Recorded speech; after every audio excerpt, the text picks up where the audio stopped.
10 साल की सज़ा, 10 सेकंड नहीं लगेंगे हमें इसको क्वाश करने में, इस केस को। ज़्यादा बता रहा हूँ आपको।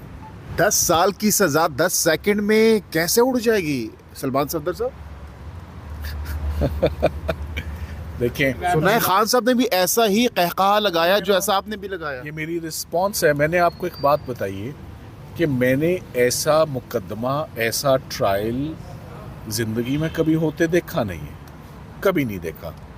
तो जो 20 साल करियर है ज़्यादा। जी मेरा 23 साल। लेकिन सलमान सफदर साहब एक जानिब आप अदम एतमाद का इजहार कर रहे हैं, मायूसी का इजहार कर रहे हैं, दूसरी तरफ आप ये क्लेम कर रहे हैं कि 10 सेकंड में फैसला उठ जाएगा। देखिए, पहली बात तो ये कि अदम एतमाद जो कर रहे हैं, किसी अपने पैरों पे खड़े होके कर रहे हैं, उसकी वजह सुन लें कि इन्हीं जज साहब को इसी अदालत ने 2 दफ़ा पहले कह दिया कि आपको ठीक से ट्रायल करना नहीं आ रहा, या आप करना नहीं चाह रहे, या शायद इमरान खान ने आपको कभी बाउंसर मारा है क्रिकेट में, आप उसकी स्कोर सेटलिंग कर रहे हैं, कोई तो बात है। तो वो संभल ही नहीं रहे।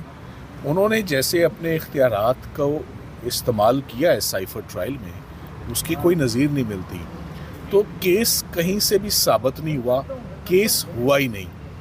और इसी बात पर केस उड़ता है कि हम जो उनके पर्सनल अपॉइंटेड वकला हैं, सिकंदर जुल्करनैन सलीम साहब जो जरा कर रहे हैं, तैमूर मलिक जो शाह महमूद कुरैशी साहब के वकील हैं, वो उनकी जरा कर रहे हैं। जब उनकी मौजूदगी में उनको कहा जाए, ये प्रोफेशनल लॉयर्स हैं जिनका मैंने आपको बताया, ये एडवोकेट सुप्रीम कोर्ट हैं, ये फॉरेन क्वालिफाइड डिग्निफाइड।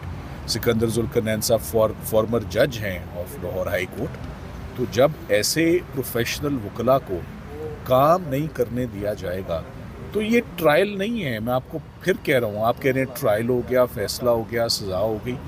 तो मेरी नज़र में ये बग़ैर हम तैयारी के ही आके इसी तरह इसको इंशाल्लाह। खान साहब ने बड़ी ज़बरदस्त बात कल की, वो मैं आपको बता देता हूँ कि जब ज़्यादती बहुत एक्सट्रीम पे जा चुकी थी और बेईमानी ने तमाम हदें पार कर ली, तो खान साहब ने बोला कि मुझे इजाज़त दो, मैं उठ के अपने सेल में वापस जाना चाहता हूँ, मैं प्रोसीडिंग्स में मज़ीद नहीं बैठना चाहता।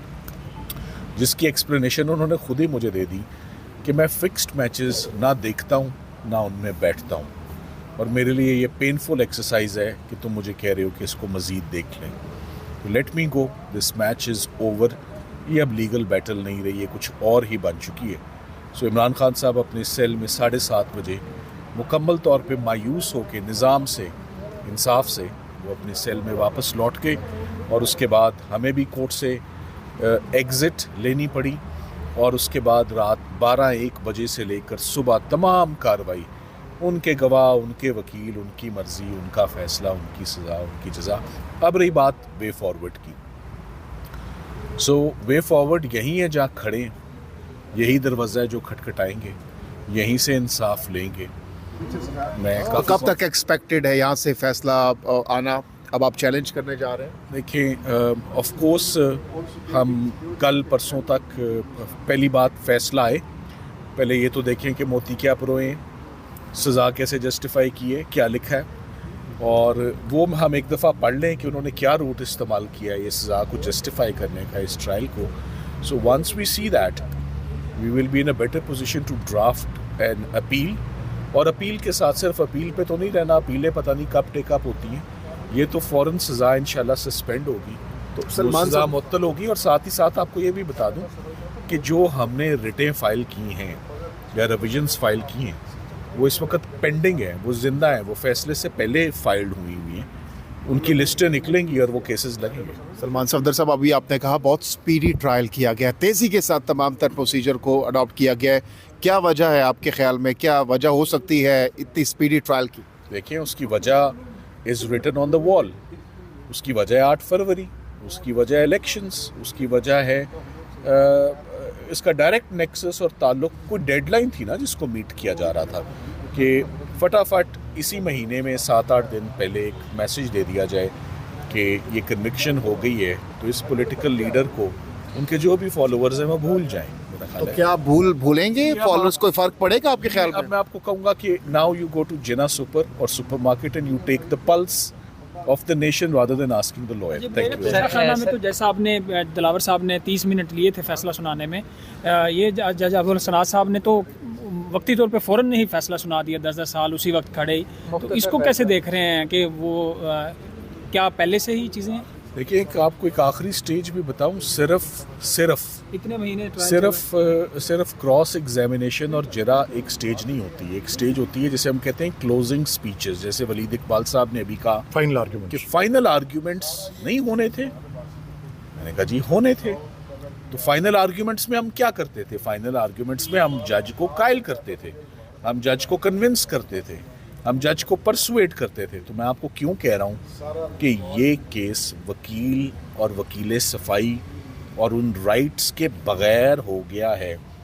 एक फॉर्मर प्राइम मिनिस्टर, केसेस ऐसे ही होते हैं, केसेस बड़े लोगों के केसेस ऐसे ही होते हैं। कईयों की एग्जीक्यूशंस हो गई, कई फौत हो गए और कईयों को बहुत ताख़ीर से उनके केसेस रीओपन किए जाते हैं उनको इंसाफ देने के लिए। तो मेरा ख्याल है कि ये चीफ़ जस्टिस साहब पाकिस्तान, उनके लिए भी हमारी एक दरख्वास्त है और इस्लामाबाद हाई कोर्ट के चीफ़ जस्टिस से भी दरख्वास्त है।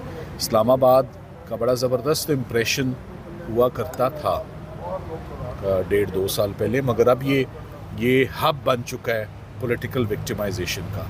इन्वेस्टिगेटिंग एजेंसीज, चाहे नैब हो, चाहे FIA हो, पुलिस हो, इन्होंने लॉ एंड ऑर्डर को क्या वॉच करना है? इनको वो पॉलिटिकल स्कोर सेटलिंग से और उन्हीं से उनको फुर्सत। तो बहुत सुबह किया है में, बड़े टाइम से हम आए और आके हम अपने बड़े कंसर्न्स, वैलिड कंसर्न्स और ग्रीवेंसेस लेकर आए कि how in the darkness of night, in closed jail premises, in closed room, वकीलों को कैसे इस मुकदमे से बाहर निकाला गया in an unconstitutional manner, in an unprecedented manner, CRPC के ख़िलाफ़, आइन के ख़िलाफ़, प्रोसीजर के ख़िलाफ़।